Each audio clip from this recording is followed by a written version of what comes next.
ನಮಸ್ಕಾರ, ನೀವು ನೋಡ್ತಾ ಇದ್ದೀರಾ ಜಿ ಕನ್ನಡ ನ್ಯೂಸ್. ನಾನು ಸಂಪತ್ ವಂಡಾರು. ಸಾಕಷ್ಟು ಸುದ್ದಿಗಳಿವೆ, ಎಲ್ಲವನ್ನೂ ಕೂಡ ಒಂದೊಂದಾಗಿ ನೋಡ್ತಾ ಹೋಗೋಣ. ನೆರೆ ರಾಜ್ಯ ಕೇರಳದಲ್ಲಿ ಕೊರೋನಾ ಕೇಸ್ಗಳ ಸಂಖ್ಯೆ ಹೆಚ್ಚಾಗ್ತಾ ಇದೆ. ಹೀಗಾಗಿ ರಾಜ್ಯದಲ್ಲೂ ಕೂಡ ಒಂದಷ್ಟು ಆತಂಕ ಮನೆ ಮಾಡಿದೆ. ಇನ್ನೊಂದು ಕಡೆಯಲ್ಲಿ ರಾಜ್ಯದಲ್ಲಿ ಕಟ್ಟುನಿಟ್ಟಿನ ಕ್ರಮ ಕೈಗೊಳ್ಳೋಕೆ ಆರೋಗ್ಯ ಇಲಾಖೆ ಮುಂದಾಗಿದೆ.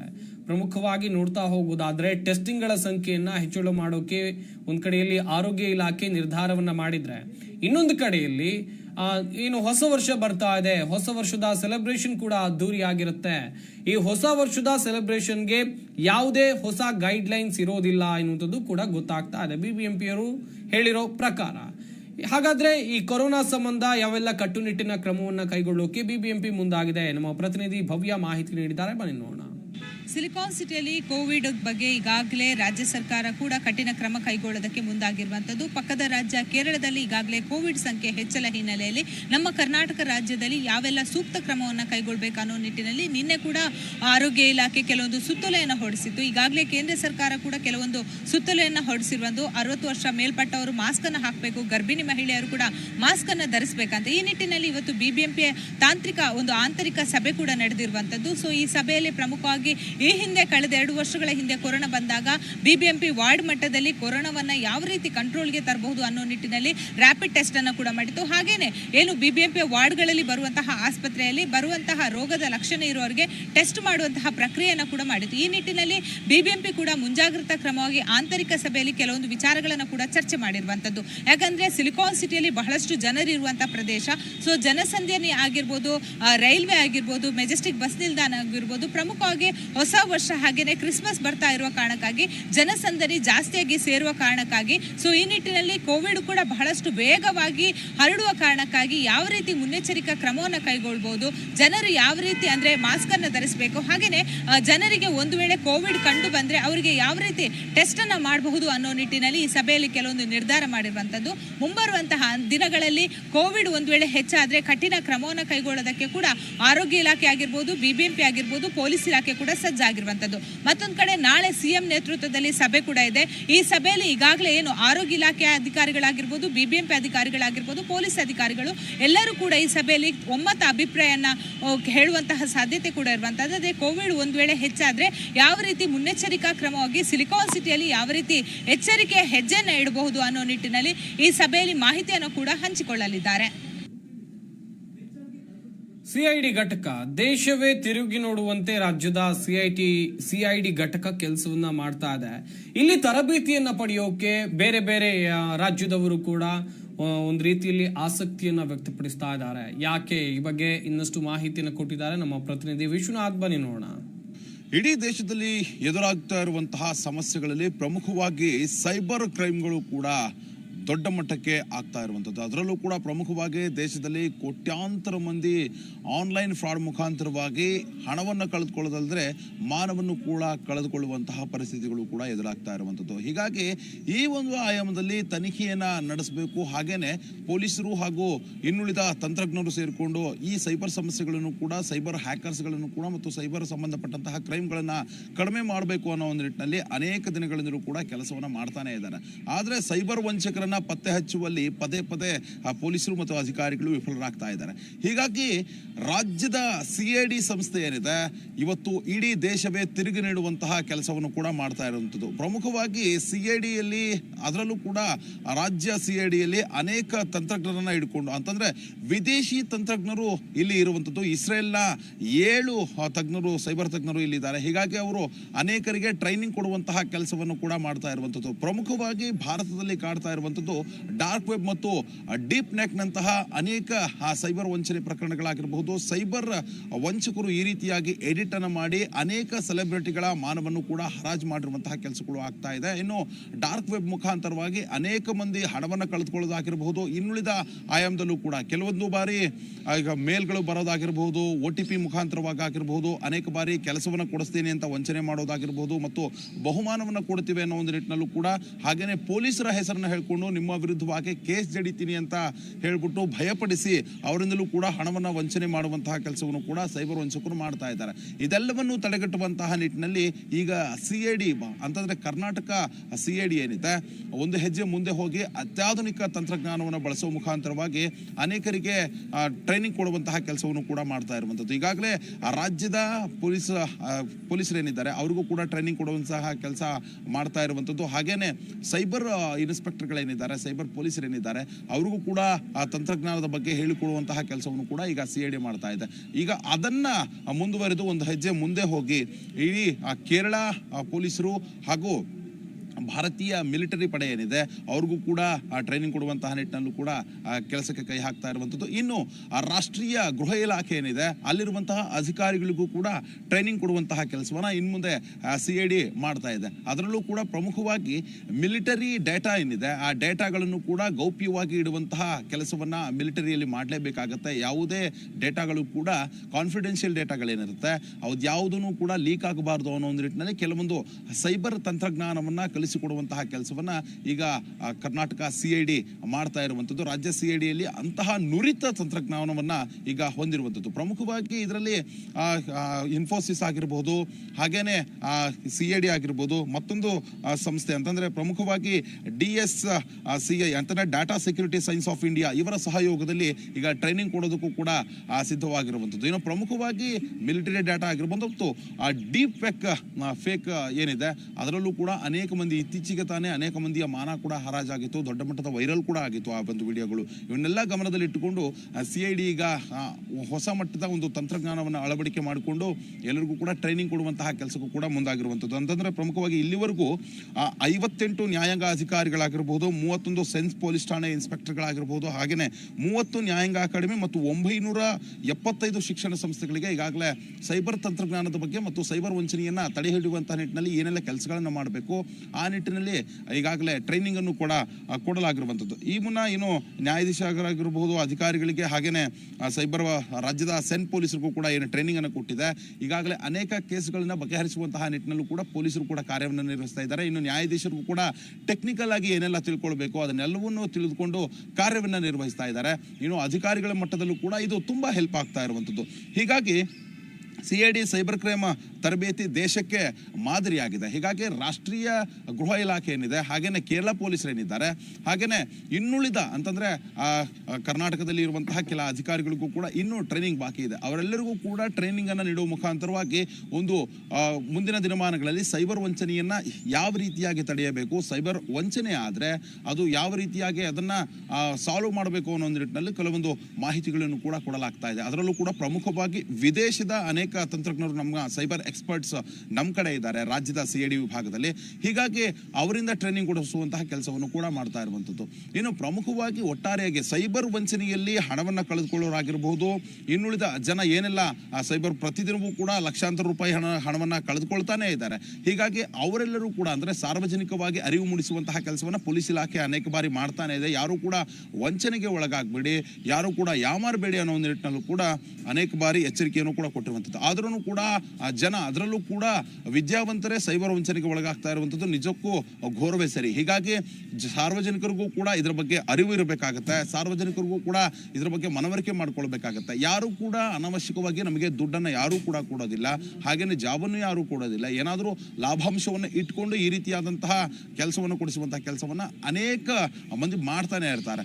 ಆದರೆ ಜಾಬ್ ಫ್ರಾಡ್ ಆಗಿರಬಹುದು, ಹಾಗೇನೆ ಹಣ ಹೂಡಿಕೆ ಮಾಡೋ ಜಾಬ್ ಆಗಿರಬಹುದು, ಅಥವಾ ಬಹುಮಾನವನ್ನು ಕೊಡುವಂತಹ ಜಾಬ್ ಆಗಿರಬಹುದು, ಮತ್ತೆ OTPಗಳ ಮುಖಾಂತರವಾಗಿ ನಿಮ್ಮ ಆ ಬ್ಯಾಂಕ್ನ ಇತರೆ ಏನಿದೆ ಡೀಟೇಲ್ಸ್ಗಳು ಅವನ್ನೆಲ್ಲವನ್ನು ತೆಗೆದುಕೊಂಡು ವಂಚಿಸುವಂತಹ ಕೆಲಸವನ್ನ ಅನೇಕರು ಮಾಡ್ತಾನೆ ಇರ್ತಾರೆ. ಹೀಗಾಗಿ ಅದರ ಬಗ್ಗೆನೂ ಕೂಡ ಸಾರ್ವಜನಿಕರು ಅರಿವನ್ನ ಹೊಂದಿರಬೇಕಾಗುತ್ತೆ. ಈಗ ಸದ್ಯಕ್ಕೆ CID ಮಾಡ್ತಾ ಇರುವಂತಹ ಕೆಲಸ ಇಡೀ ದೇಶಕ್ಕೆ ಮಾದರಿಯಾಗಿದೆ. ಮತ್ತು 2 ಪುಸ್ತಕಗಳನ್ನು ಕೂಡ ಸೈಬರ್ ವಂಚನೆಯ ಬಗ್ಗೆ ಅಂತಂದ್ರೆ ಯಾವ ರೀತಿಯಾಗಿ ವಂಚನೆ ಆಗುತ್ತೆ, ಅದನ್ನ ಯಾವ ರೀತಿಯಾಗಿ ಸಾಲ್ವ್ ಮಾಡಬೇಕು, ಜನ ಯಾವ ರೀತಿಯಾಗಿ ಎಚ್ಚರಿಕೆಯಿಂದ ಇರಬೇಕು ಅನ್ನೋ ನಿಟ್ಟಿನಲ್ಲೂ ಕೂಡ 2 ಪುಸ್ತಕವನ್ನ ಬಿಡುಗಡೆ ಮಾಡಲಾಗಿದೆ. ಇನ್ನೂ 2 ಅತ್ಯಾಧುನಿಕ ತಂತ್ರಜ್ಞಾನದ ಬಗ್ಗೆ ಇರುವಂತಹ ಪುಸ್ತಕಗಳನ್ನು ಕೂಡ ಕೈಪಿಡಿಗಳನ್ನ ಬಿಡುಗಡೆ ಮಾಡೋದಕ್ಕೂ ಕೂಡ ಈಗ CID ಸಿದ್ಧವಾಗಿದೆ. ಒಟ್ಟಾರೆಯಾಗಿ ಭಾರತವೇ ಇಡೀ ಹೆಮ್ಮೆ ಪಡುವಂತಹ ಕೆಲಸವನ್ನ ಈಗ ಕರ್ನಾಟಕ CID ಮಾಡ್ತಾ ಇರುವಂಥದ್ದು. ಇನ್ನು ಅನೇಕರಿಗೆ ಟ್ರೈನಿಂಗ್ ಕೊಡುವಂತಹ ಕೆಲಸ ಕೂಡ ಬಾಕಿ ಇದೆ. ಆದ್ರೆ ಸಾರ್ವಜನಿಕರು ಕೂಡ ಸೈಬರ್ ವಂಚಕರಿಂದ ಎಷ್ಟು ಅಂತರವನ್ನ ಕಾಯ್ದುಕೊಳ್ತಾರೋ, ಯಾರು ಕೂಡ ಮೋಸ ಹೋಗಬಾರ್ದು ಅನ್ನೋ ನಿಟ್ಟಿನಲ್ಲಿ ಯೋಚನೆಯನ್ನು ಮಾಡ್ತಾರೋ ಅವಾಗ ಮಾತ್ರ ಕೆಲವೊಂದು ಸೈಬರ್ ವಂಚನೆಯನ್ನ ತಡೆಯಬಹುದಾಗಿದೆ ಅಂತಾನೆ ಹೇಳ್ಬೋದು. ವಿಡಿಯೋ ಜರ್ನಲಿಸ್ಟ್ ನಾಗರಾಜ್ ಜೊತೆ ವಿಶ್ವನಾಥ್ ಹರಿಹರ, ಜಿ ಕನ್ನಡ ನ್ಯೂಸ್, ಬೆಂಗಳೂರು. ನೆರೆ ರಾಜ್ಯ ಕೇರಳದಲ್ಲಿ ಕೊರೋನಾ ಕೇಸ್ಗಳ ಸಂಖ್ಯೆ ದಿನದಿಂದ ದಿನಕ್ಕೆ ಏರಿಕೆ ಆಗ್ತಾ ಇದೆ. ಅದರಲ್ಲೂ ಕೂಡ ರೂಪಾಂತರಿ ಪ್ರಕರಣ ಏರಿಕೆ ಆಗ್ತಾ ಇರುವಂತ ನಿಟ್ಟಿನಲ್ಲಿ ಒಂದಷ್ಟು ಆತಂಕ ನಮ್ಮ ರಾಜ್ಯದಲ್ಲೂ ಕೂಡ ಮನೆ ಮಾಡಿದೆ. ಗಡಿ ಜಿಲ್ಲೆ ಚಾಮರಾಜನಗರ, ಇಲ್ಲೂ ಕೂಡ ಆರೋಗ್ಯ ಇಲಾಖೆ ಹೈ ಅಲರ್ಟ್ ಆಗಿದೆ. ಅಲ್ಲಿ ಟೆಸ್ಟಿಂಗ್ ಅನ್ನ, ಚಾಮರಾಜನಗರದಲ್ಲಿ ಟೆಸ್ಟಿಂಗ್ ಅನ್ನ ಹೆಚ್ಚಳ ಮಾಡಲಾಗಿದೆ. ಇನ್ನೊಂದು ಕಡೆಯಲ್ಲಿ ಯಾರೆಲ್ಲ ಕೇರಳದಿಂದ ಬರ್ತಾರೆ ಚಾಮರಾಜನಗರಕ್ಕೆ ಅವರನ್ನು ಕೂಡ ಟೆಸ್ಟಿಂಗ್ಗೆ ಒಳಪಡಿಸಲಾಗ್ತಾ ಇದೆ. ಸ್ವಯಂ ಕ್ವಾರಂಟೈನ್ ಆಗುವಂತೆ ಅವರಿಗೂ ಕೂಡ ಸೂಚನೆಯನ್ನ ಆರೋಗ್ಯ ಇಲಾಖೆ ನೀಡಿದೆ ಎನ್ನುವಂಥದ್ದು ಗೊತ್ತಾಗ್ತಾ ಇದೆ. ಒಟ್ಟಿನಲ್ಲಿ ಕಟ್ಟೆಚ್ಚರವನ್ನ ಚಾಮರಾಜನಗರ ಜಿಲ್ಲಾಡಳಿತ ಮಾಡಿಕೊಂಡಿದೆ. ಈ ಬಗ್ಗೆ ನಮ್ಮ ಚಾಮರಾಜನಗರ ಜಿಲ್ಲೆಯ ಪ್ರತಿನಿಧಿ ಸುರೇಂದ್ರ ಮಾಹಿತಿ ಕೊಟ್ಟಿದ್ದಾರೆ, ಬನ್ನಿ ನೋಡೋಣ. ನೆರೆಯ ರಾಜ್ಯ ಕೇರಳದಲ್ಲಿ ರೂಪಾಂತರಿ ಕೊರೋನಾ ಆರ್ಭಟ ಹಿನ್ನೆಲೆ ಗಡಿ ಜಿಲ್ಲೆ ಚಾಮರಾಜನಗರದಲ್ಲೂ ಕೂಡ ಆರೋಗ್ಯ ಇಲಾಖೆ ಹೈ ಅಲರ್ಟ್ ಆಗಿದೆ. ಕೇರಳ ರಾಜ್ಯದ ಗಡಿಯನ್ನು ಹೊಂದಿಕೊಂಡಿರುವ ಗುಂಡ್ಲುಪೇಟೆ ತಾಲೂಕಿನ ಮದ್ದೂರು ಕಾಲೋನಿ ಹಾಗೂ ಕಗ್ಗಲದ ಹುಂಡಿ ಗ್ರಾಮಗಳಲ್ಲಿ ಇಂದು ಮನೆ ಮನೆ ಸರ್ವೆಯನ್ನು ಆರೋಗ್ಯ ಇಲಾಖೆ ನಡೆಸ್ತಾ ಇದ್ದು, ನೆಗಡಿ, ಕೆಮ್ಮು, ಶೀತ, ಜ್ವರದಿಂದ ಬಳಲುತ್ತಾ ಇರೋರಿಗೆ ಕೋವಿಡ್ ಟೆಸ್ಟ್ ಅನ್ನ ಮಾಡಲಾಗ್ತಾ ಇದೆ. ಇನ್ನು ರೂಪಾಂತರಿ ಕೊರೋನಾದ ಬಗ್ಗೆ ಜಾಗೃತಿಯನ್ನ ಅಲ್ಲಿನ ಹಾಡಿ ಜನರಿಗೆ ಹಾಗೂ ಸ್ಥಳೀಯರಿಗೆ ಮೂಡಿಸುತ್ತಿರುವ ಆರೋಗ್ಯ ಇಲಾಖೆ ಸಿಬ್ಬಂದಿಗಳು ಕೇರಳದಿಂದ ಕೂಲಿ ಕೆಲಸಕ್ಕೆ ತೆರಳಿ ವಾಪಸ್ ಬಂದಿರೋರು ಸ್ವಯಂ ಕ್ವಾರಂಟೈನ್ ಆಗಬೇಕು ಅಂತ ಸೂಚನೆಯನ್ನು ಕೊಟ್ಟಿದ್ದಾರೆ. ಅದರ ಜೊತೆಗೆ ಯಾರಾದರೂ ಕೂಡ ನೆಗಡಿ, ಕೆಮ್ಮು, ಶೀತ, ಜ್ವರದಿಂದ ಬಹಳ ದಿನದಿಂದ ಬಳಲ್ತಾ ಇದ್ರೆ ಅಂಥವ್ರು ಕೂಡಲೇ ಕ್ವಾರಂಟೈನ್ಗೆ ಒಳಗಾಗಬೇಕು. ಜೊತೆಗೆ ಕೋವಿಡ್ ಟೆಸ್ಟನ್ನು ಮಾಡಿಸ್ಕೋಬೇಕು ಅಂತಲೂ ಕೂಡ ಕಟ್ಟೆಚ್ಚರದ ಒಂದು ಸೂಚನೆಯನ್ನು ಕೂಡ ಕೊಟ್ಟಿದ್ದಾರೆ. ಇನ್ನು ಇದೇ ಹೊತ್ತಿಗೆ ಮನೆ ಮನೆ ಸರ್ವೆಯನ್ನು ಕೈಗೊಂಡು ಕೇರಳದಿಂದ ವಾಪಸ್ ಅವರ ಊರುಗಳಿಗೆ ಬಂದು ವಾಪಸ್ ಆಗಿರೋರು, ಜೊತೆಗೆ ಶಬರಿಮಲೆ ಯಾತ್ರೆಯಿಂದ ವಾಪಸ್ ಆಗಿರೋರ ಮೇಲೆ ಆರೋಗ್ಯ ಇಲಾಖೆ ತೀವ್ರ ನಿಗಾವನ್ನು ಇಟ್ಟಿದ್ದು, ಮನೆ ಮನೆಗೆ ತೆರಳಿ ಯಾರಾದರೂ ಕೆಮ್ಮಿನಿಂದ ಅಥವಾ ಶೀತದಿಂದ ಬಳಲ್ತಾ ಇದ್ದಾರೆ ಅಂತ ಅವರ ಎಲ್ಲ ಸ್ವಯಂ ವಿವರಗಳನ್ನ ಪಡೆದುಕೊಂಡು ಅವರಿಗೆ ಕೋವಿಡ್ ಟೆಸ್ಟನ್ನು ಕೂಡ ಮಾಡಲಾಗ್ತಾ ಇದೆ. ಇನ್ನು ಕೇರಳ ಮತ್ತು ಕರ್ನಾಟಕ ಗಡಿ ಭಾಗವಾದಂತಹ ಗುಂಡ್ಲುಪೇಟೆ ತಾಲೂಕಿನ ಮೂಳೆಹೊಳೆ ಚೆಕ್ ಪೋಸ್ಟ್ನಲ್ಲಿ ಇಂದಿನಿಂದ ವಾಹನಗಳ ತಪಾಸಣೆ ಕಾರ್ಯ ಆರಂಭಗೊಂಡಿದ್ದು, ಜ್ವರ, ಶೀತ, ಕೆಮ್ಮು ಈ ಮೂರರಿಂದ ಯಾರು ಬಳಲ್ತಾ ಇರ್ತಾರೋ ಅಂಥವ್ರನ್ನ ಕೇರಳದವರಾದರೆ ಅವರನ್ನು ವಾಪಸ್ ಕಳಿಸುವ ಕೆಲಸವನ್ನು ಆರೋಗ್ಯ ಇಲಾಖೆ ಮಾಡ್ತಾ ಇದೆ.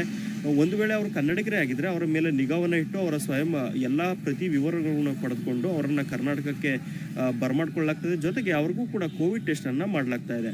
ಇನ್ನು ಶಬರಿಮಲೆ ಯಾತ್ರೆಯಿಂದ ವಾಪಸ್ ಆಗಿರೋರ ವಿವರಗಳನ್ನು ಕೂಡ ಪಡೆದುಕೊಳ್ತಾ ಇದ್ದು, ಕೆಲ ಅನುಮಾನ ಬಂದಂಥವ್ರ ಕೋವಿಡ್ ಟೆಸ್ಟನ್ನು ಮಾಡ್ತಾ ಇದ್ದಾರೆ. ಜೊತೆಗೆ ತೀವ್ರವಾದಂತಹ ಕಟ್ಟೆಚ್ಚರವನ್ನು ಚೆಕ್ ಪೋಸ್ಟ್ಗಳಲ್ಲಿ ವಹಿಸಲಾಗಿದೆ. ಇನ್ನು ಆರೋಗ್ಯ ಇಲಾಖೆಯು ಕೂಡ ಆಸ್ಪತ್ರೆಗಳಲ್ಲಿ ಪ್ರತ್ಯೇಕವಾದಂಥ ಐಸೋಲೇಟೆಡ್ ವಾರ್ಡ್ಗಳು ಮತ್ತು ಆಮ್ಲಜನಕದ ದಾಸ್ತಾನನ್ನು ಇರಿಸಿಕೊಂಡಿದ್ದು, ಒಟ್ಟಿನಲ್ಲಿ ಹೇಳಬೇಕು ಅಂತಂದರೆ ಕೇರಳದಲ್ಲಿ ರೂಪಾಂತರಿ ಕೊರೋನಾ ಆರ್ಭಟವಾದಂಥ ಬೆನ್ನಲ್ಲೇ ಗಡಿ ಜಿಲ್ಲೆ ಚಾಮರಾಜನಗರದಲ್ಲೂ ಕೂಡ ಆರೋಗ್ಯ ಇಲಾಖೆ ತೀವ್ರವಾದಂಥ ಕಟ್ಟೆಚ್ಚರ ವಹಿಸಿದೆ. ಜೊತೆಗೆ ಗಡಿ ಹಾಗೂ ಗಡಿ ಗ್ರಾಮಗಳಲ್ಲಿ ಹದ್ದಿನ ಕಣ್ಣನ್ನು ಇಟ್ಟಿದೆ. Surendra, G Kannada news, Chamarajanagar.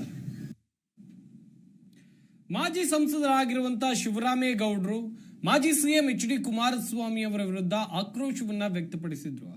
6 ತಿಂಗಳು ಕಾಲ ನನ್ನನ್ನ ಎಂಪಿ ಮಾಡಿದ್ರು. ಅದಾದ ಬಳಿಕ ಬಂದಂತ ಲೋಕಸಭೆ ಚುನಾವಣೆಯಲ್ಲಿ ಮಗನನ್ನ ತಂದು ನಿಲ್ಲಿಸಿ ನನ್ನನ್ನ ದೊಡ್ಡ ಸಾಲಗಾರನನ್ನಾಗಿ ಮಾಡಿದ್ರು ಅಂತ ಅವ್ರು ಹೇಳಿದ್ರು. ನಾನೇನೂ ತಪ್ಪು ಮಾಡಿಲ್ಲ, ಆದ್ರೂ ಕೂಡ ಪಕ್ಷದಿಂದ ಉಚ್ಚಾಟನೆ ಮಾಡುವಂತ ಕೆಲಸವನ್ನ ಮಾಡಿದ್ರು ಅಂತೇಳಿ ಶಿವರಾಮೇಗೌಡರು ಬೇಸರವನ್ನ ಹೊರಹಾಕಿದ್ರು. ಈ ಬಗ್ಗೆ ನಮ್ಮ ಪ್ರತಿನಿಧಿ, ಮಂಡ್ಯ ಜಿಲ್ಲೆಯ ಪ್ರತಿನಿಧಿ ರಾಘವೇಂದ್ರ ಗಂಜಾ ಮಾಹಿತಿ ನೀಡಿದ್ದಾರೆ, ಬನ್ನಿ ನೋಡೋಣ. ರಾಜ್ಯ ರಾಜಕಾರಣದಲ್ಲಿ ಏನು ಜೆಡಿಎಸ್ ಹಾಗೂ ಬಿಜೆಪಿ ಈಗ ಮೈತ್ರಿಯ ಹೊಂದಾಣಿಕೆಯನ್ನ ಮಾಡ್ಕೊಂಡು ಬಂತು. ಈ ಮೈತ್ರಿ ವಿಚಾರಕ್ಕೆ ಸಂಬಂಧಪಟ್ಟಂತೆ ಮಂಡ್ಯದ ಮಾಜಿ ಸಂಸದರಾಗಿರುವ ಶಿವರಾಮೇಗೌಡರು ಒಂದು ಎಚ್ಚರಿಕೆಯನ್ನ ಜೆಡಿಎಸ್ ನ ರಾಜ್ಯಾಧ್ಯಕ್ಷರು ಹಾಗೂ ಬಿಜೆಪಿ ರಾಜ್ಯಾಧ್ಯಕ್ಷರಿಗೆ ಕೊಟ್ಟಿದ್ದಾರೆ. ಏನೀಗ ಮೈತ್ರಿ ಆಗಿದೆ, ಈ ಮೈತ್ರಿ ಕೇವಲ ಲೋಕಸಭೆಗೆ ಮಾತ್ರ ಸೀಮಿತ ಆಗಬಾರ್ದು, ಪ್ರತಿ ಗ್ರಾಮ ಪಂಚಾಯಿತಿ ಮಟ್ಟದಿಂದಲೂ ಕೂಡ ಈ ಒಂದು ಮೈತ್ರಿ ಅನ್ನೋದು ಇರಬೇಕು. ಹಾಗಾದಾಗ ಮಾತ್ರ ರಾಜ್ಯದಲ್ಲಿ ಜೆಡಿಎಸ್ ಹಾಗೂ ಬಿಜೆಪಿಗೆ ಒಂದು ಯಶಸ್ಸು ಸಿಗುತ್ತೆ. ಇಲ್ದಿದ್ರೆ ಮತ್ತೆ ಈಗ ಬಿಜೆಪಿಗೆ ಏನು ನೆಲೆ ಇಲ್ಲ ರಾಜ್ಯದಲ್ಲಿ, ಆ ರೀತಿಯಾದ ಒಂದು ಸಂಕಷ್ಟ ಪರಿಸ್ಥಿತಿ ಎದುರಾಗುತ್ತೆ ಅನ್ನೋ ಮೂಲಕ ಇಬ್ಬರಿಗೂ ಕೂಡ ಒಂದು ಎಚ್ಚರಿಕೆಯನ್ನ ಕೊಟ್ಟಿದ್ದಾರೆ.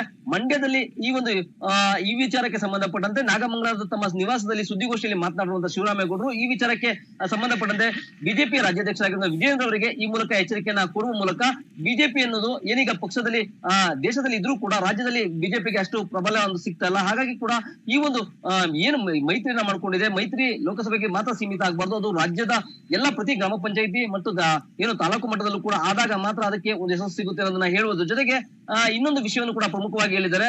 ಏನು ನಾನು ಈಗ ಸಾಲಗಾರನಾಗ್ಲಿಕ್ಕೆ ಕಾರಣ ಮಾಜಿ ಸಿಎಂ ಆದಂತಹ ಎಚ್.ಡಿ. ಅವರು ಕಾರಣ ಅನ್ನೋದನ್ನು ಕೂಡ ಸ್ಫೋಟಕ ಹೇಳಿಕೆಯನ್ನ ಕೊಟ್ಟಿದ್ದಾರೆ. ಯಾಕೆಂದ್ರೆ ಏನು ಜೆಡಿಎಸ್ ನಿಂದ ಒಂದು ಕಾಲದಲ್ಲಿ ಸಂಸದರಾಗಿ ಆಯ್ಕೆ ಆಗಿದಂತ ಶಿವರಾಮೇಗೌಡರು ಕೇವಲ 6 ತಿಂಗಳಷ್ಟೇ ಅಧಿಕಾರವನ್ನು ಅನುಭವಿಸಿದ್ರು. ಅದರ ನಂತರ ಎಚ್ ಡಿ ಕುಮಾರಸ್ವಾಮಿ ಅವರ ಪುತ್ರರಾದ ನಿಖಿಲ್ ಕುಮಾರಸ್ವಾಮಿಗೆ ಮಂಡ್ಯ ಜೆಡಿಎಸ್ ಟಿಕೆಟ್ ಅನ್ನ ಬಿಟ್ಕೊಟ್ಟಿದ್ರು. ಆ ಮೂಲಕ ಅವರು ಏನೋ ಒಂದು ಕಡೆ ಅಧಿಕಾರ ವಂಚಿತರಾಗಿದ್ರು. ತಮ್ಮ ಅಧಿಕಾರ ವಂಚಿತ ಆದ ಅವಧಿಯಲ್ಲಿ ತಾನು ಸಾಲವನ್ನ ಮಾಡ್ಕೊಂಡಿದ್ರೆ ಆ ಸಾಲಕ್ಕೆ ಕಾರಣ ಕುಮಾರಸ್ವಾಮಿ ಅವರು. ಹಾಗಾಗಿ ಏನೋ ಒಂದ್ ಕಡೆ ಈಗ ಕುಮಾರಸ್ವಾಮಿ ಅವರಿಗೆ ಈಗ ಮತ್ತೆ ನನ್ನ ಮೇಲೆ ನಾನು ಯಾರಿಗೂ ಕೂಡ ಅನ್ಯಾಯ ಮಾಡಿಲ್ಲ ಅನ್ನೋದು ಅವರಲ್ಲಿ ಇದ್ರೆ ಈ ಬಾರಿಯ ಲೋಕಸಭಾ ಚುನಾವಣೆಯಲ್ಲಿ ಮೈತ್ರಿ ಅಭ್ಯರ್ಥಿಯಾಗಿ ಏನಾದ್ರು ನನ್ನನ್ನ ಕೊಟ್ರೆ ನನಗೆ ಬೆಂಬಲಿಸಬೇಕು, ಅವರು ಕೂಡ ಈ ಒಂದು ಮೈತ್ರಿ ವಿಚಾರದಲ್ಲಿ ಒಂದು ಸೂಕ್ತ ಅಭ್ಯರ್ಥಿನ ಆಯ್ಕೆ ಮಾಡಲಿ ಅನ್ನೋದ್ರ ಮೂಲಕ ತಾವು ಕೂಡ ಈ ಬಾರಿ ಏನು ಲೋಕಸಭೆ ಚುನಾವಣೆಗೆ ಆಕಾಂಕ್ಷಿ ಅನ್ನೋದನ್ನ ಹೇಳಿರುವಂತದ್ದು. ಮಂಡ್ಯದಿಂದ ರಾಘವೇಂದ್ರ, ಜಿ ಕನ್ನಡ ನ್ಯೂಸ್.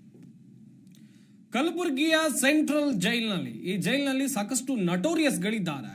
ಈ ನಟೋರಿಯಸ್ಗಳಿಗೆ ಒಂದಷ್ಟು ಗುಟ್ಕಾ, ಗಾಂಜಾ, ಸಿಗರೇಟು, ಎಣ್ಣೆ ಎಲ್ಲವೂ ಕೂಡ ಸಪ್ಲೈ ಆಗ್ತಾ ಇದೆ ಅಂತೆ. ಈ ಕರಾಳ ದಂಧೆ ಈ ಹಿಂದೆ ಬೆಳಕಿಗೆ ಬಂದರೂ ಕೂಡ ಜೈಲಿನ ಅಧಿಕಾರಿಗಳು ಇದುವರೆಗೂ ಕೂಡ ಕ್ರಮವನ್ನ ತೆಗೆದುಕೊಂಡಿಲ್ಲ. ಈ ಅಕ್ರಮಗಳಿಗೆ ಹಾಗಾದ್ರೆ ಅಧಿಕಾರಿಗಳೇ ಸಾಥ್ ನೀಡ್ತಾ ಇದ್ದಾರೆ ಎನ್ನುವಂತ ದೊಡ್ಡ ಮಟ್ಟದ ಪ್ರಶ್ನೆ ಕೂಡ ಇಲ್ಲಿ ಸಾಮಾನ್ಯವಾಗಿ ಉದ್ಭವಿಸುತ್ತೆ. ಈ ಬಗ್ಗೆ ನಮ್ಮ ಕಲಬುರಗಿ ಜಿಲ್ಲೆಯ ಪ್ರತಿನಿಧಿ ಸಿದ್ದು ಸಾತಿಹಾಳ್ ಮಾಹಿತಿ ನೀಡಿದ್ದಾರೆ, ಬನ್ನಿ ನೋಡೋಣ. ಕಲಬುರಗಿ ಸೆಂಟ್ರಲ್ ಜೈಲ್ನ ಕರಾಳ ಮುಖ ತೆಗೆದುಕೊಂಡಿದೆ. ಜಿ ನ್ಯೂಸ್ ನಲ್ಲಿ ಏನಂದ್ರೆ ಕಲಬುರಗಿ ಸೆಂಟ್ರಲ್ ಜೈಲಿನಲ್ಲಿ ಖೈದಿಗಳ ಒಂದು ಬಿಂದಾಸ್ ಲೈಫ್ ಹೇಗೆ ನಡೀತಿದೆ ಅಂತಕ್ಕಂತ ಒಂದು ದೃಶ್ಯವನ್ನ ಜಿ ನ್ಯೂಸ್ ಬಿಚ್ಚಿಟ್ಟಿರ್ತಕ್ಕಂಥದ್ದು. ಈ ನೆಲೆಯಲ್ಲಿ ಯಾಕಂದ್ರೆ ಪ್ರತಿನಿತ್ಯವೂ ಸಹಿತ ಈ ಒಂದು ಐಷಾರಾಮಿ ಜೀವನ ಅಲ್ಲಿನ ಆರೋಪ ಹೊತ್ತು ಬಂದಂತ ಒಂದು ಖೈದಿಗಳದಾಗಿರ್ತಕ್ಕಂಥದ್ದು. ನೇರವಾಗಿ ಸೆಂಟ್ರಲ್ ಜೈಲ್ನ ಮುಖ್ಯ ದ್ವಾರದಿಂದ ಈ ಒಂದು ವೆಹಿಕಲ್ ಗಳನ್ನೆಲ್ಲ ನೀವು ಚಿತ್ರದಲ್ಲಿ ನೋಡ್ತಿದ್ದೀರಿ. ಇವೆಲ್ಲವೂ ಸೆಂಟ್ರಲ್ ಜೈಲ್ನ ಮುಖ್ಯ ದ್ವಾರದಿಂದ ಬರ್ತಕ್ಕಂಥದ್ದು. ಗುಟ್ಕಾ ಸೇರಿದಂತೆ ಎಲ್ಲ ಐಷಾರಾಮಿ ಜೀವನ, ಅವರಿಗೆ ಗಾಂಜಾ, ಗುಟ್ಕಾ, ಸರಾಯಿ ಎಲ್ಲವೂ ಇಲ್ಲಿ ಸಪ್ಲೈ ಆಗ್ತಕ್ಕಂಥದ್ದು. ಏನು ಸೆಂಟ್ರಲ್ ಜೈಲ್ನಲ್ಲಿ ಇವೆಲ್ಲ ನಿಷೇಧಿತ ವಸ್ತುಗಳು, ಇವು ಯಾವ ಸಹಿತ ಅಲ್ಲಿ ಇರುವಂಗಿಲ್ಲ. ಒಬ್ಬ ವ್ಯಕ್ತಿಯಲ್ಲಿ ಹೋಗ್ಬೇಕಾದ್ರೆ ಅದನ್ನ ಒಂದು ತಪಾಸಣೆಗೆ ಒಳಪಡಿಸ್ತಾರೆ. ಹೀಗಾಗಿ ಪ್ರಮುಖವಾಗಿ ಹೋಗ್ಬೇಕಾದ್ರೆ ಮೊಬೈಲ್ ಸೇರಿದಂತೆ ಎಲ್ಲವನ್ನೂ ತಪಾಸಣೆಗೊಳಪಟ್ಟು ಅಲ್ಲಿ ಬಿಡ್ತಕ್ಕಂಥ ಒಂದು ಕಟ್ಟುನಿಟ್ಟಿನ ಭದ್ರತೆಯಲ್ಲಿ ಇರುತ್ತೆ. ಆದ್ರೆ ಖೈದಿಗಳಿಗೆ ಇದೆಲ್ಲ ಹೇಗಾಗ್ತಿದೆ ಅಂದ್ರೆ ಜೈಲು ಅಧಿಕಾರಿಗಳ ಒಂದು ಕೈವಾಡದಿಂದ, ಜೈಲು ಅಧಿಕಾರಿಗಳ ಸಹಕಾರದಿಂದ ಇದೆಲ್ಲವೂ ಸಾಗ್ತಾ ಇದೆ. ಪ್ರಮುಖವಾಗಿ ಅಲ್ಲಿ ಒಬ್ಬ ಇನ್ಸ್ಪೆಕ್ಟರ್ ವಿಶ್ವನಾಥ್ ಪಾಟೀಲ್ ನೇರ ಇದರಲ್ಲಿ ಭಾಗಿಯಾಗಿದ್ದಾರೆ ಅಂತಕ್ಕಂಥ ಆರೋಪ ಕೇಳಿ ಬಂದಿದೆ. ಇದೆಲ್ಲವೂ ಜೈಲು ಸಿಬ್ಬಂದಿಯಿಂದಲೇ ಕೇಳಿ ಬಂದಂತ ಆರೋಪ. ಅವರು ಮೇಲಾಧಿಕಾರಿಗಳಿಗೊಂದು ಮೇಲ್ ಮಾಡೋ ಮೂಲಕ ಕಲಬುರಗಿ ಸೆಂಟ್ರಲ್ ಜೈಲಿನ ಅಧಿಕಾರಿಗಳ ವಿರುದ್ಧ ಒಂದು ದೂರನ್ನ ನೀಡಿರ್ತಕ್ಕಂಥದ್ದು. ಈ ಹಿನ್ನೆಲೆಯಲ್ಲಿ ಆ ದೂರಿನ ಆಧಾರವಾಗಿ ಇವತ್ತು ಜಿ ನ್ಯೂಸ್ ಈ ಒಂದು ಸುದ್ದಿನ ಪ್ರಸಾರ ಮಾಡಿದೆ. ಅದ್ರ ಜೊತೆಗೇನೆ ಇವತ್ತು ಕೆಡಿಪಿ ಸಭೆ ನಡೀತು. ಈ ಸಭೆಯಲ್ಲೂ ಸಹಿತ ಪ್ರಿಯಾಂಕ್ ಖರ್ಗೆ ಈ ವಿಚಾರ ಸಂಬಂಧಪಟ್ಟಂಗೆ ಜೈಲು ಅಧಿಕಾರಿಗಳನ್ನ ಕರೆಸಿ ತರಾಟೆಗೆ ತೆಗೆದುಕೊಂಡ್ರು. ಜೊತೆಗೆ ಕಲಬುರಗಿ ಪೊಲೀಸ್ ಕಮಿಷನರ್ಗೆ ಒಂದು ಇನ್ಸ್ಟ್ರಕ್ಷನ್ ಕೊಟ್ಟರು. ಈ ಕುರಿತಾಗಿ ಸಮಗ್ರವಾಗಿ ಒಂದು ತನಿಖೆ ನಡೆಸುವ ಮೂಲಕ ತನಿಖೆ ನಡೆಸಿ ವರದಿಯನ್ನು ನೀಡಲಿಕ್ಕೆ ಅವರಿಗೆ ಒಂದು ಆಗ್ರಹವನ್ನ ಪಡಿಸಿದ್ರು. Siddu Satyal, Zee Kannada news, Kalaburagi.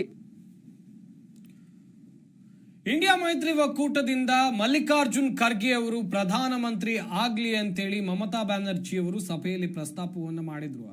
ಈ ಪ್ರಸ್ತಾಪ ಆಗ್ತಾ ಇದ್ದಂತೆ ಒಂದಷ್ಟು ಚರ್ಚೆಗಳು ಕೂಡ ದೇಶದಲ್ಲಿ ಆರಂಭ ಆಗಿದೆ. ಕಾಂಗ್ರೆಸ್ನಿಂದ ಅಥವಾ ಇಂಡಿಯಾ ಮೈತ್ರಿ ಒಕ್ಕೂಟದಿಂದ ಮಲ್ಲಿಕಾರ್ಜುನ್ ಖರ್ಗೆ ಅವರೇ ಪ್ರಧಾನಮಂತ್ರಿ ಅಭ್ಯರ್ಥಿ ಆಗ್ತಾರಾ ಅಂತ ಹೇಳಿ ಈ ಬಗ್ಗೆ ರಾಜ್ಯ ಬಿಜೆಪಿ ನಾಯಕರು ಪ್ರತಿಕ್ರಿಯೆಯನ್ನ ಕೊಟ್ಟಿದ್ದಾರೆ. ಏನ್ ಹೇಳಿದ್ದಾರೆ ಬನ್ನಿ ನೋಡೋಣ. ಖರ್ಗೆ ಅವ್ರ ಬಗ್ಗೆ ನಮ್ಮೆಲ್ಲರಿಗೂ ನಿಜಕ್ಕೂ ತುಂಬ ಗೌರವ ಇದೆ. ಹಿರಿಯ ರಾಜಕಾರಣಿಗಳು, ನಾನು ಅದನ್ನು ಟೀಕೆ ಮಾಡಲ್ಲ.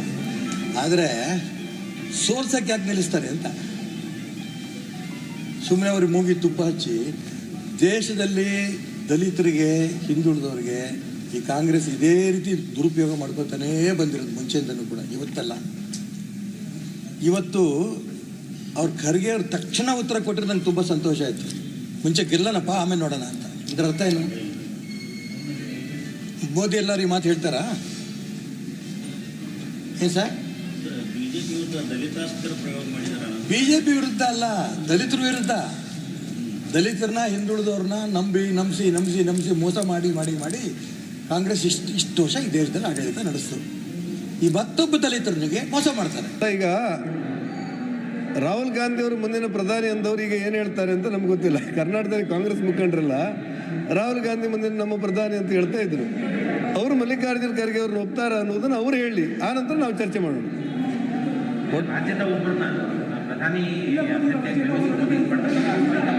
ಅಲ್ಲ, ಅವರೆಲ್ಲ ಒಮ್ಮತ ಬೇಕಲ್ಲ.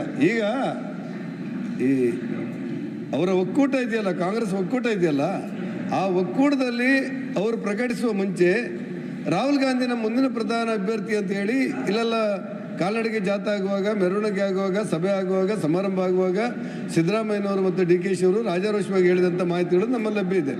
ಅದರ ಹಿನ್ನೆಲೆಯಲ್ಲಿ ಅವರು ಮಲ್ಲಿಕಾರ್ಜುನ ಖರ್ಗೆ ಅವರನ್ನು ಅವರು ಒಪ್ತಾರ ಅನ್ನೋದ್ರ ಬಗ್ಗೆ ಅವರ ಅಧಿಕೃತವಾದ ನಿಲುವಿನ ನಂತರ ನಮ್ಮ ಪ್ರತಿಕ್ರಿಯೆಯನ್ನು ವ್ಯಕ್ತಪಡಿಸೋದು ಒಳ್ಳೆಯದು ಅಂತ ನನಗನ್ಸುತ್ತೆ.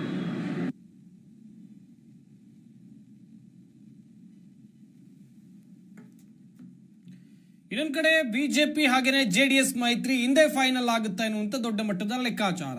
ಮೈತ್ರಿ ವಿಚಾರವಾಗಿ ರಾಜ್ಯ ರಾಜಕೀಯದಲ್ಲಿ ದೊಡ್ಡ ಮಟ್ಟದ ಚರ್ಚೆ ನಡೀತಾ ಇರುವಂತ ಈ ಸಂದರ್ಭದಲ್ಲಿ ಮಾಜಿ CM HD ಕುಮಾರಸ್ವಾಮಿ ಅವರು ದೆಹಲಿ ಪ್ರಯಾಣವನ್ನ ಬೆಳೆಸಿದ್ದಾರೆ. ಅವ್ರು ಹೇಳ್ತಾ ಇದ್ದಾರೆ, ನಾನ್ ದೆಹಲಿಗೆ ಹೋಗ್ತಾ ಇರೋದು ವೈಯಕ್ತಿಕ ಕೆಲಸದ ನಿಮಿತ್ತ ಅಂತ ಹೇಳಿ. ಆದ್ರೂ ಕೂಡ ಇವರ ದೆಹಲಿ ಭೇಟಿ ಸಾಕಷ್ಟು ಕುತೂಹಲಗಳಿಗೆ ಎಡೆ ಮಾಡಿಕೊಟ್ಟಿದೆ. ದೆಹಲಿ ಪ್ರವಾಸದ ಹಿಂದೆ ರಣತಂತ್ರ ಇದೆಯಾ ಎನ್ನುವಂತ ದೊಡ್ಡ ಮಟ್ಟದ ಪ್ರಶ್ನೆ ಇದೆ. ಶಾಸಕ ಸ್ಥಾನವನ್ನ ತ್ಯಜಿಸಿ ಸಂಸದರಾಗೋಕೆ ರಣತಂತ್ರವನ್ನ ರೂಪಿಸ್ತಾ ಇದ್ದಾರೆ ಎನ್ನುವಂತ ಒಂದಷ್ಟು ಚರ್ಚೆಗಳು ಆಗ್ತಾ ಇವೆ. ಚಿಕ್ಕಬಳ್ಳಾಪುರ, ಬೆಂಗಳೂರು ಉತ್ತರ ಕ್ಷೇತ್ರದಿಂದ ಸ್ಪರ್ಧೆಯನ್ನ ಮಾಡ್ತಾರ ಮಾಜಿ CM HD ಕುಮಾರಸ್ವಾಮಿ ಅವರು. 2024ರಲ್ಲೂ ಬಿಜೆಪಿ ಕೇಂದ್ರದಲ್ಲಿ ಅಧಿಕಾರಕ್ಕೆ ಒಂದು ವೇಳೆ ಬಂದಲ್ಲಿ ಮಾಜಿ CM HD ಕುಮಾರಸ್ವಾಮಿ ಅವರು ಕೇಂದ್ರದಲ್ಲಿ ಮಂತ್ರಿ ಆಗುವಂತ ಎಲ್ಲಾ ಸಂಭವಗಳು ಕೂಡ ಇದೆ. ಕಳೆದ 2 ದಿನಗಳಿಂದ ರಾಜಕೀಯ ವಲಯದಲ್ಲಿ ಈ ರೀತಿಯಾಗಿ ಗುಸುಗುಸು ಚರ್ಚೆ ಆಗ್ತಾ ಇದೆ. ಕುಮಾರಸ್ವಾಮಿ ಅವರ ದೆಹಲಿ ಭೇಟಿ ಹಿಂದೆ ಹಲವಾರು ಲೆಕ್ಕಾಚಾರ ಇದೆ ಅಂತೇಳಿ ಒಂದಷ್ಟು ನಾಯಕರು ಹೇಳಿಕೆಗಳನ್ನು ಕೊಡ್ತಾ ಇದ್ದಾರೆ.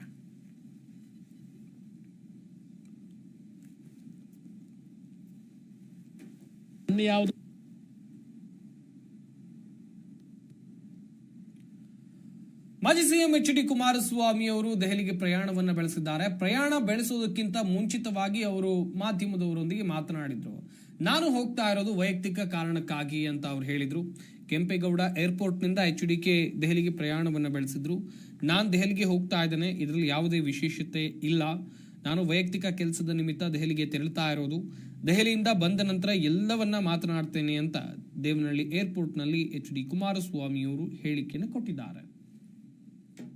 ಬಂದ್ಮೇಲೆ ಎಲ್ಲಿ ಯಾವ ವಂಚಿಕೆನೂ ಇಲ್ಲಪ್ಪ. ನಾನು ಯಾವ್ದು ಬೇರೆ ನಾನು ಡೆಲ್ಲಿಗೆ ಹೋಗೋದು ವಿಶೇಷನಾ? ಡೆಲ್ಲಿಗೆ ಹೋಗ್ತಿರೋದೇನು ವಿಶೇಷ ಏನಿಲ್ಲ. ನನ್ನ ಯಾವುದೋ ಕೆಲಸಕ್ಕೆ ಹೋಗ್ತಾ ಇದ್ದೀನಿ.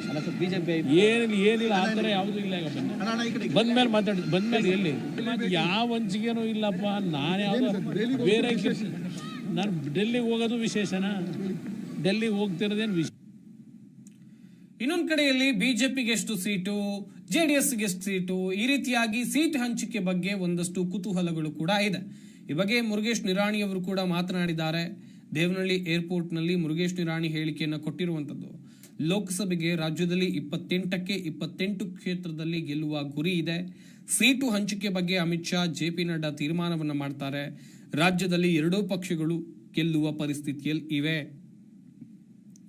ಯಾವ ಪಕ್ಷಕ್ಕೆ ಎಷ್ಟು ಸೀಟು ಎಂಬುದನ್ನ ಹೈಕಮಾಂಡ್ ನಿರ್ಧಾರ ಮಾಡುತ್ತೆ ಅಂತ ಅವರು ಇದೇ ವೇಳೆ ತಿಳಿಸಿದರು. ಒಟ್ಟು ದೊಡ್ಡವ್ರು ಮಾಡಿದ್ರೆ ನಾವು ಒಪ್ಕೋತೀವಿ. ಅದನ್ನು ಈಗಾಗಲೇ ನಮ್ಮ ರಾಷ್ಟ್ರೀಯ ಮಟ್ಟದಲ್ಲಿ ರಾಷ್ಟ್ರೀಯ ಅಧ್ಯಕ್ಷರು ಮತ್ತು ಅಮಿತ್ ಶಾ ಅವರು ಸೇರಿ ಕುಮಾರಸ್ವಾಮಿ ಅವರು, ದೇವೇಗೌಡರು ಒಟ್ಟಾರೆ ಸೇರ್ಕೊಂಡು ಮಾತಾಡ್ಕೊಂಡು ನಮ್ಮ ಶಕ್ತಿ ಅವ್ರಿಗೆ ಉಪಯೋಗ ಆಗ್ತದೆ, ಅವ್ರ ಶಕ್ತಿ ನಮ್ಗೆ ಉಪಯೋಗ ಆಗ್ತದೆ. ಇದು ವಿನ್ ವಿನ್ ಸಿಚುವೇಶನ್ ಇದೆ. ಹಿಂಗಿರುವಾಗ ನಾವು 28 ಗೆಲ್ಲಬೇಕನ್ನುವಂಥ ಒಂದು ಗುರಿ ಇರ್ತಾ ಇರೋದ್ರಿಂದ ನಿಶ್ಚಿತವಾಗಿ ನಮ್ಮ ಭಾರತೀಯ ಜನತಾ ಪಾರ್ಟಿಗೆ ಖಂಡಿತ ಲಾಭ ಆಗುತ್ತೆ. ಇಲ್ಲ ಅದನ್ನು ಅವ್ರು ಡಿಸೈಡ್ ಮಾಡ್ತಾರೆ. ನಮ್ಮ ಕಡೆ ಅಷ್ಟು ದೊಡ್ಡ ಶಕ್ತಿ ಇಲ್ಲ ಅದನ್ನು ಹೇಳುವಷ್ಟು. ನಿಶ್ಚಿತವಾಗಿ ಇಬ್ಬರು ಸಮಾಧಾನಕರಾಗುವಂಥದ್ದು ನನ್ನ ಸಂಖ್ಯೆ ಕೊಡ್ತಾರೆ. ಒಟ್ಟು ದೊಡ್ಡವ್ರು ಮಾಡಿದರೆ ನಾವು ಒಪ್ಕೋತೀವಿ. ಅದನ್ನು ಈಗಾಗಲೇ ನಮ್ಮ ರಾಷ್ಟ್ರೀಯ ಮಟ್ಟದಲ್ಲಿ.